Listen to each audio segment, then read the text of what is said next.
अस्सलाम वालेकुम dear student, welcome to the next lecture of physics 10th class. Last lecture में हमने unit number 17 complete कर लिया था।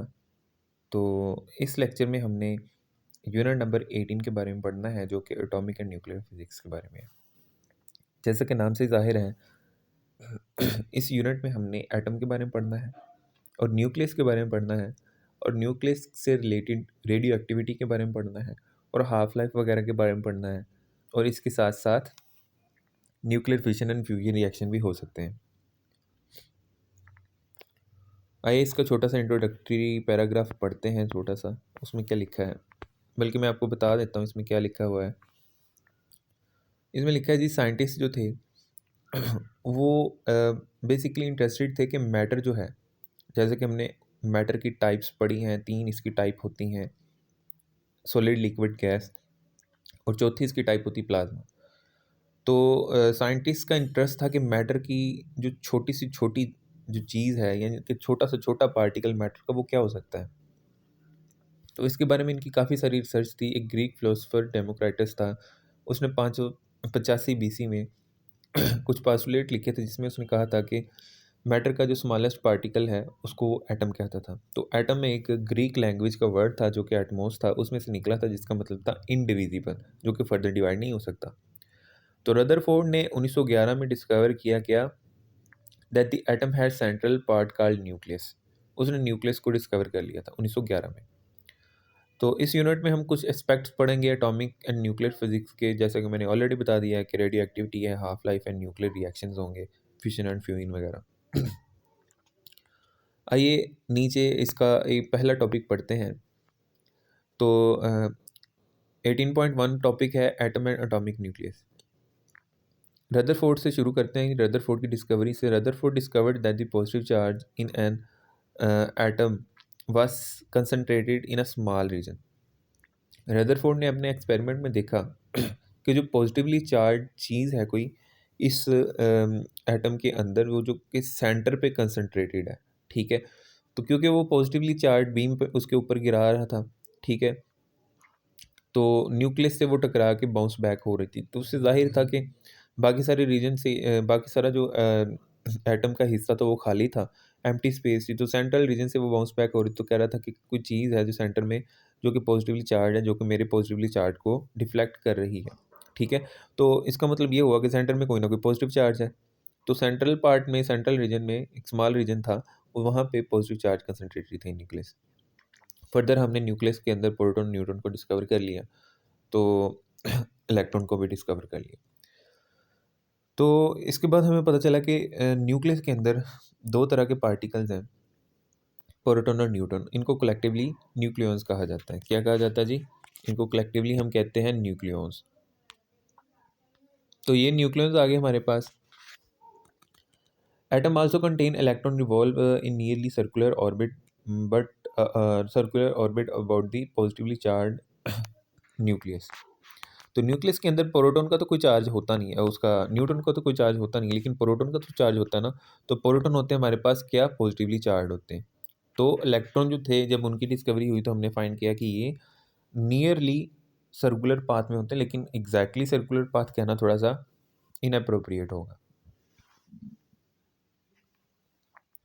ये फिगर नंबर 18.1 में बताता है। ये देखिए ज़रा कि यहाँ पे दरमियान में पी और एन लिखा है। पी यानी कि प्रोटॉन, एन यानी कि न्यूट्रॉन, और दरमियान इसके इर्द गिर्द जो ब्लू ब्लू कलर के जो पार्टिकल्स हैं, वो है हमारे पास इलेक्ट्रॉन, ठीक है जी।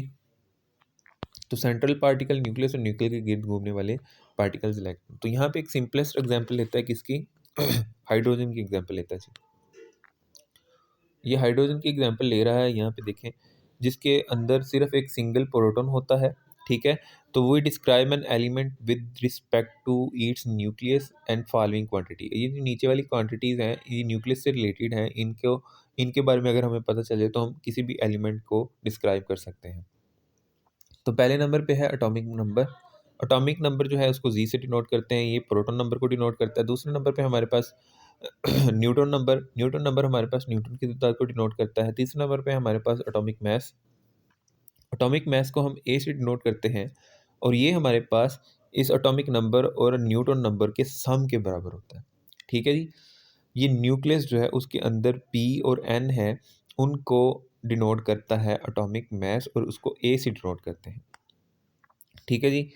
तो यहाँ पे एक छोटी सी इंफॉर्मेशन उसने और दी है कि न्यूट्रॉन और प्रोटॉन जो है ये नियरली इक्वल इनका मास होता है। क्या जी? मास ऑफ न्यूट्रॉन, यहाँ पे जो लिखा हुआ है मास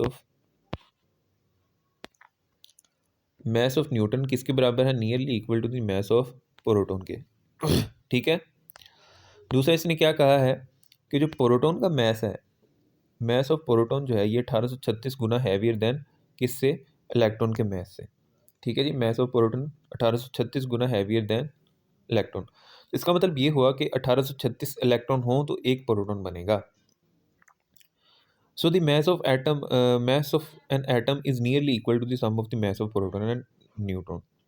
तो इससे जाहिर है कि किसी भी पीरियोडिक टेबल के एलिमेंट में इलेक्ट्रॉन जो है 1836 से हमेशा कम ही रहे हैं, 500 तक हो सकते हैं मैक्सिमम, यहीं से भी ज़्यादा हो तो, लेकिन 1800 को कभी किसी ने क्रॉस नहीं किया।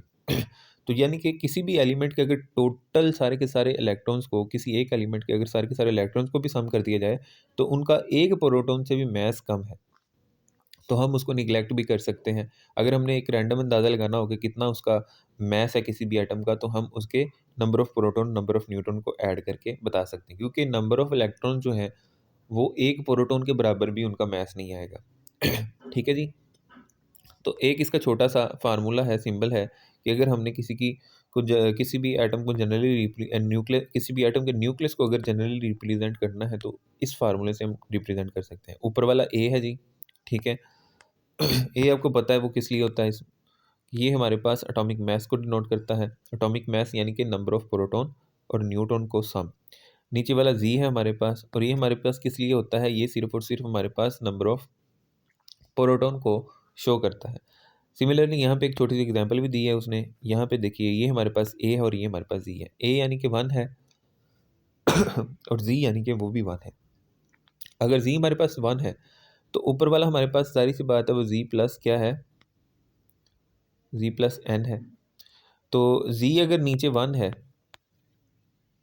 ये जी है हमारे पास, तो जाहिर सी बात है ये 1 है और एन हमारे पास क्या होगा? वो 0 होगा, तभी तो ऊपर आंसर 1 आया ना। तो ये ऊपर वाला हमारे पास ए है, नीचे वाला हमारे पास क्या है? जी है। ठीक है जी। तो इसके अंदर इसने छोटी सी एग्जांपल दी है, ये मेरे ख्याल से कार्बन का आइसोटोप है। ये 6 और 12 की जगह इसने 13 लिखा हुआ है, तो ये कार्बन का आइसोटोप है। ठीक है, आइसोटोप के बारे में हम आगे पढ़ते हैं, लेकिन इसको सिर्फ आप ए और जी के हवाले से देखें। ये नीचे वाला 6 है और ऊपर वाला क्या है? 13 है। तो नीचे वाला जी इसका कितना है? 6। और ऊपर वाला जो ए है वो कितना है? ए में से जो जी की वैल्यू है, जी तो आ गई मेरे पास 6, बाकी कितने बचे? 7। तो 7 हमारे पास एन होने चाहिए। ठीक है, बाकी 7 क्या है हमारे पास? एन। तो नंबर ऑफ प्रोटॉन हमें नीचे से पता चल जाते हैं, लेकिन ऊपर वाले ज़ाहिर सी बात है कि नंबर ऑफ प्रोटॉन के बाद बाकी जितने भी बचेंगे वो नंबर ऑफ न्यूट्रॉन्स ही होंगे। ठीक है, तो ऊपर वाला number of proton plus number of neutron है, नीचे वाला सिर्फ नंबर ऑफ प्रोटॉन है। ठीक है जी, नंबर ऑफ प्रोटॉन हमें पता चल गए, तो ऊपर वाला हमें पता है कि नंबर ऑफ प्रोटॉन करेंगे माइनस उसमें से जो टोटल दिया गया, तो हमें ज़ाहिर सी बात है कि नंबर ऑफ न्यूट्रॉन हमें आसानी से मिल जाएंगे। ठीक है, तो यहाँ पे ये देखिए इसने लिखा हुआ है कि ये नंबर ऑफ प्रोटॉन है हमारे पास, और यहाँ पे अगर देखा जाए तो ये है हमारे पास number of proton plus number of neutron जो कि 13 है। तो ये देखिए 6 प्रोटॉन है और 7 न्यूट्रॉन है इसमें। और ये क्या है? एक आइसोटोप है कार्बन 6 का। इट इज़ रिटन एज ये 6 और 13 के हिसाब से। अब आइसोटोप की बात करते हैं। आइसोटोप में हमारे पास क्या होता है? सेम नंबर ऑफ प्रोटॉन होते हैं but different number of neutrons होते हैं। सेम नंबर ऑफ क्या होते हैं?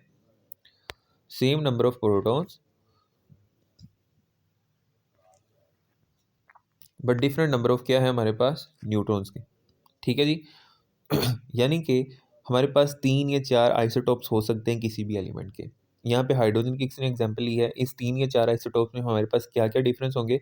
हर एक आइसोटोप हाइड्रोजन का ही होगा। ठीक है, उसको बेसिकली अगर कंसीडर किया जाए तो सारी की सारी प्रॉपर्टी हाइड्रोजन की। अगर हाइड्रोजन के 3 आइसोटोप है ना, तो इसकी प्रॉपर्टी हाइड्रोजन वाली ही है, लेकिन ये एक दूसरे से डिफरेंट होंगे आइसोटोप्स। ठीक है जी, ये इनके एक दूसरे से आइसोटोप क्या होंगे? डिफरेंट होंगे। कैसे? देखिए, प्रोटॉन नंबर जो है, ये वाले प्रोटॉन नंबर ये तो डिसाइड करते हैं कि ये हाइड्रोजन है। लेकिन हाइड्रोजन में थोड़ा सा चेंज क्या बता रहा है कि इसमें हमारे पास न्यूट्रॉन की तादाद 0 है, इसमें मेरे पास 1 है और इसमें मेरे पास क्या है 2 है। तो ये जो इनके अंदर न्यूट्रॉन की तादाद है, ये इनको एक दूसरे से डिफरेंट करती है। ये इससे डिफरेंट है, ये इससे डिफरेंट है और ये इससे डिफरेंट है। ठीक है जी।